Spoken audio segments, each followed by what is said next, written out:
Cheque bounce കേസിൽ സംവിധായകൻ രാം ഗോപാൽ വർമ്മയെ മുംബൈയിലെ അന്ധേരി മജിസ്ട്രേറ്റ് കോടതി 3 മാസത്തെ തടവിന് ശിക്ഷിച്ചതായി റിപ്പോർട്ട്.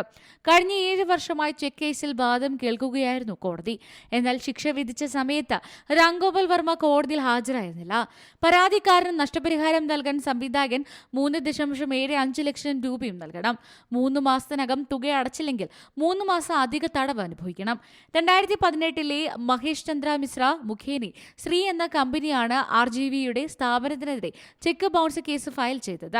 2022 ജൂണിൽ വ്യക്തിഗത ബോണ്ടും 5000 സെക്യൂരിറ്റി ഡെപ്പോസിറ്റും നൽകിയ ശേഷമാണ് രാം ഗോപാൽ വർമ്മയ്ക്ക് ജാമ്യം ലഭിച്ചത്. നെഗോഷ്യബിൾ ഇൻസ്ട്രുമെന്റ്സ് ആക്ടിലെ 138 വകുപ്പ് പ്രകാരമാണ് ശർമ്മ ഇപ്പോൾ ശിക്ഷിക്കപ്പെട്ടത്.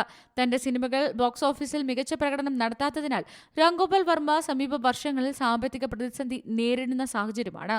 കൂടാതെ കോവിഡ് സമയത്ത് അദ്ദേഹത്തിന് തന്റെ ഓഫീസ് വരെ വിൽക്കേണ്ടി വന്നിരുന്നു. News desk C Malayalam news. ഏറ്റവും പുതിയ വാർത്തകളും വിശേഷങ്ങളും വിരൽ തുമ്പിലറിയാൻ സി മലയാളം ന്യൂസ് എല്ലാ ഡിജിറ്റൽ പ്ലാറ്റ്ഫോമുകളിലും ലഭ്യം.